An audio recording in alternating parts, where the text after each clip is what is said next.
E aí, tudo bom? No vídeo anterior você aprendeu como foi a história de William Miller, como o millerismo aconteceu, quais foram as conexões, como o movimento foi avançando e, claro, a grande decepção. Agora, para parar para pensar como realmente isso afetou a vida das pessoas, é importante olhar agora para o dia após. O que aconteceu depois do grande desapontamento de 1844? E nos próximos segmentos desse vídeo, você vai aprender quais foram as consequências e também quais foram os filhos do desapontamento. Eu acho que essa é a parte mais importante. Mas vamos primeiro falar sobre as pessoas. O que aconteceu com elas depois do grande desapontamento? Checa aí. A dor e o desapontamento nos dias após o histórico 22 de outubro de 1844 são difíceis de descrever até hoje. Milhares choraram até não terem mais forças para chorar.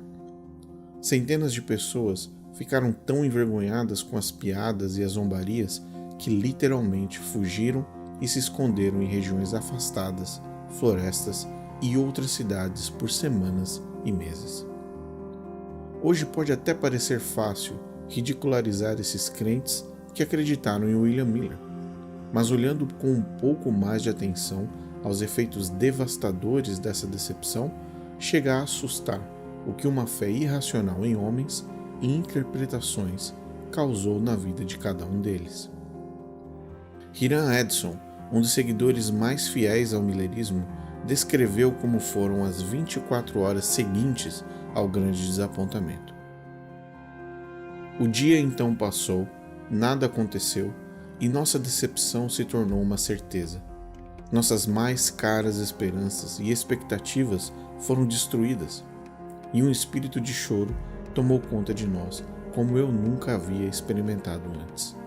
Parecia a sensação de perder todos os seus amigos de uma só vez. Choramos e choramos até o amanhecer. Se isso foi um fracasso, de que valeria o restante da minha jornada cristã? A Bíblia é um fracasso?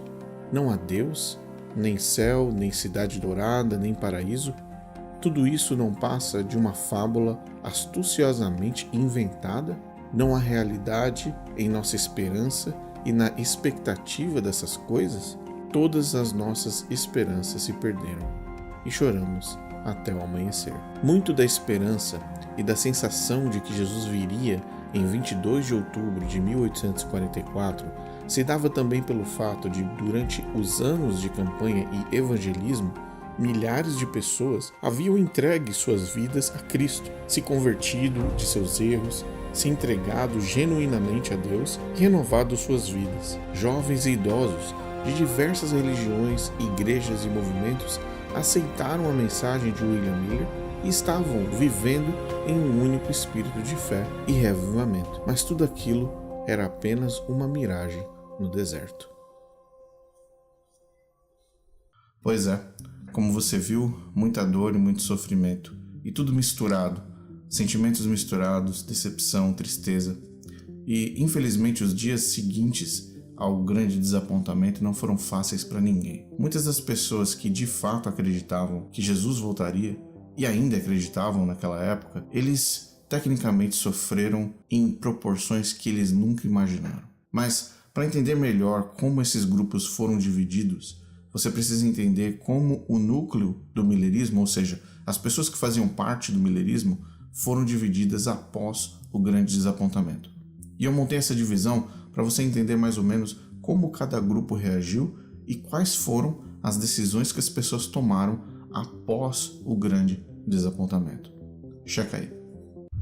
Todas as maiores igrejas da época haviam alertado sobre a febre millerita, porém milhares de crentes decidiram apostar na interpretação do segundo advento. Após o grande desapontamento, os milleritas poderiam ser divididos em 4 grupos distintos.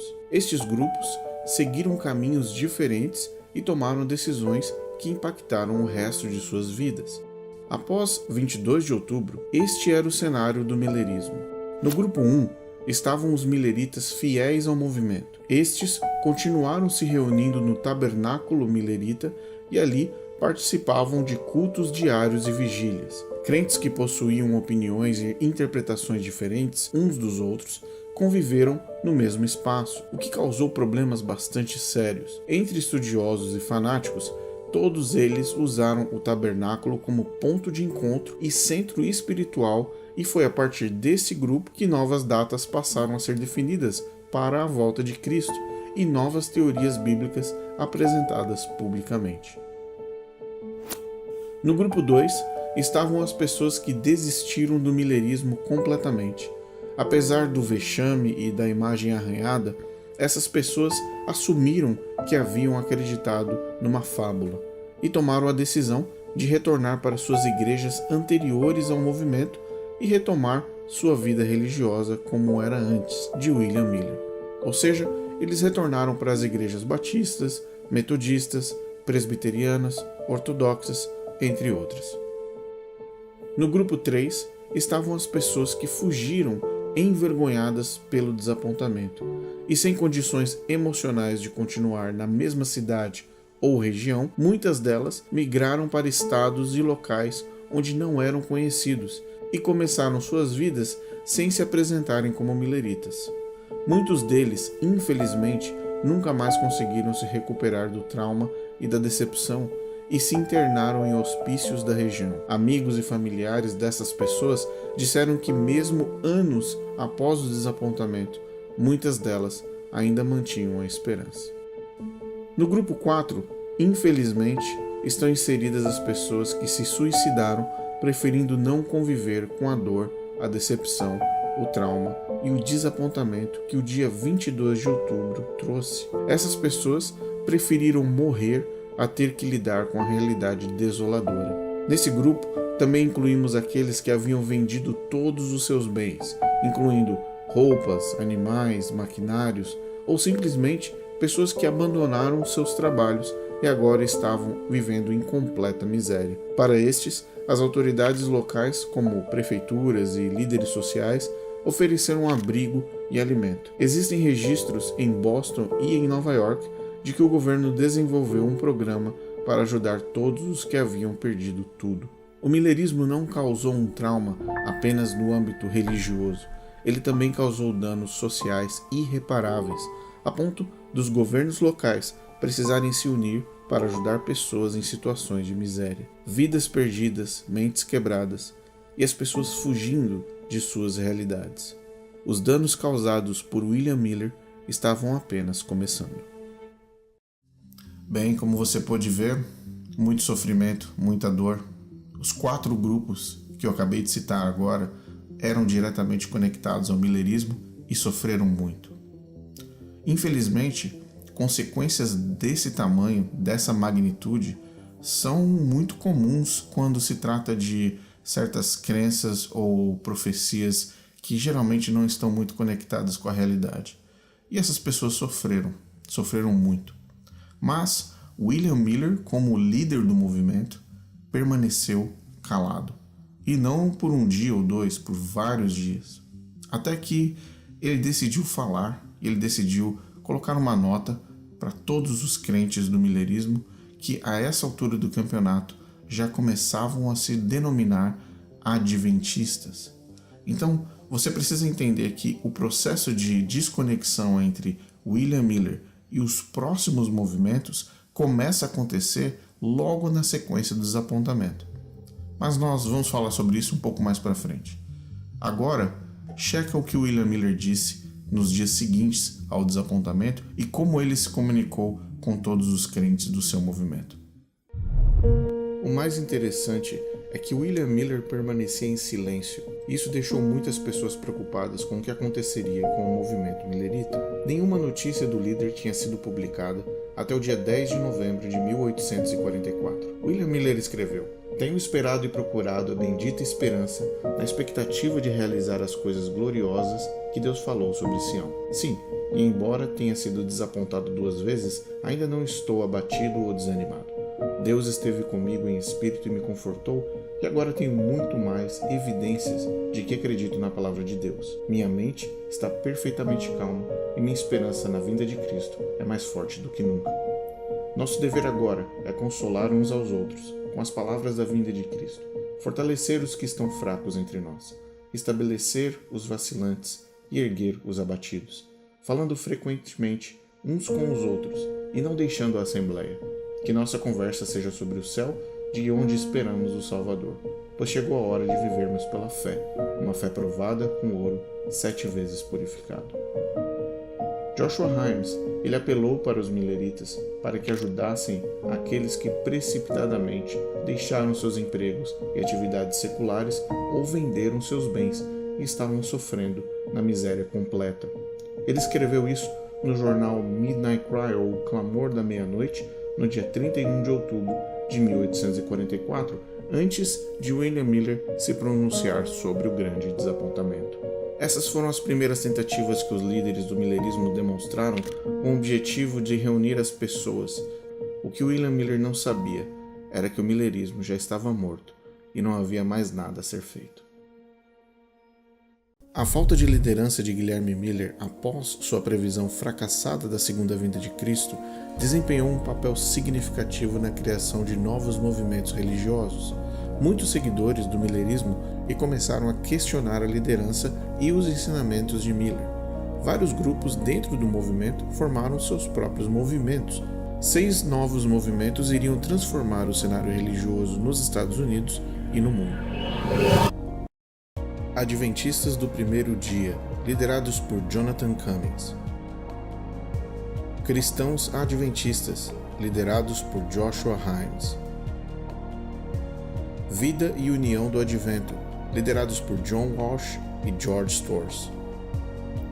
Adventistas do Tempo Vindouro, liderados por March. Os Espiritualizadores, liderados por Turner e Apollos Hale. E os Adventistas Sabáticos, liderados por Ellen White, Tiago White, Joseph Bates e Hiram Edson. Como é que esse cara se transformou num dos líderes de um dos movimentos? Bom, essa é uma boa pergunta. Pois é, chegamos ao fim do vídeo, mas uma das coisas que é mais importante a gente recapitular são os fatos mais relevantes. As pessoas sofreram muito com o movimento millerista. Depois da decepção, depois do desapontamento, muita gente sofreu e sofreu mais ainda. A situação e a vida naquela época já não era muito fácil, ainda mais se você tivesse vendido tudo que você tinha.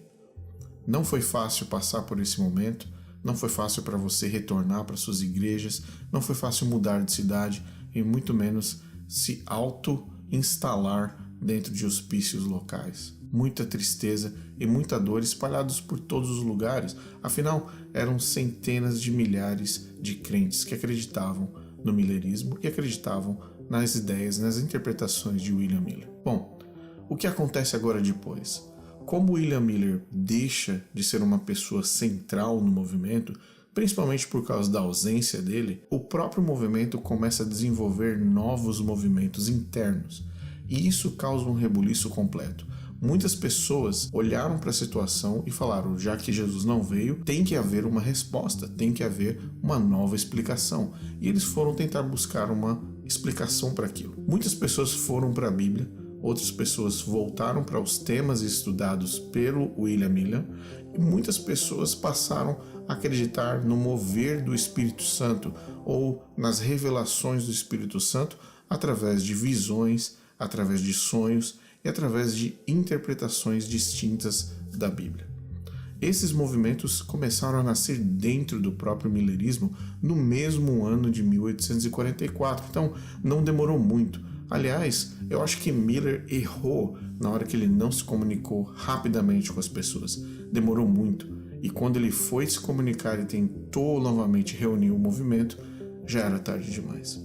Bom, mas agora que você já aprendeu o que era 1844 no primeiro vídeo, quem era William Miller, e agora as consequências do dia e nos dias seguintes ao desapontamento, o que falta agora é continuar indo em frente nessa linha cronológica, e no próximo vídeo eu vou mostrar para vocês em detalhe alguns desses movimentos que nasceram do millerismo e os principais movimentos que foram responsáveis pela criação de muitas igrejas que você conhece até hoje. Dentre elas, muitas igrejas que talvez até mesmo você frequente. É muito importante você também notar que todos os movimentos que saíram do milerismo e as igrejas que partiram do movimento milerita, todas elas têm, de alguma forma ou de outra, resquícios dessa época. Tanto na sua doutrina, como na sua cultura, como na forma como as leis, textos, profecias são interpretadas e também no comportamento de cada uma dessas igrejas. Mas isso é conversa para o próximo vídeo. Portanto, não deixe de se inscrever no canal, fique atento nas notificações e nos vemos no próximo vídeo com mais informações sobre essas igrejas e esses movimentos que nasceram do milerismo. Até a próxima.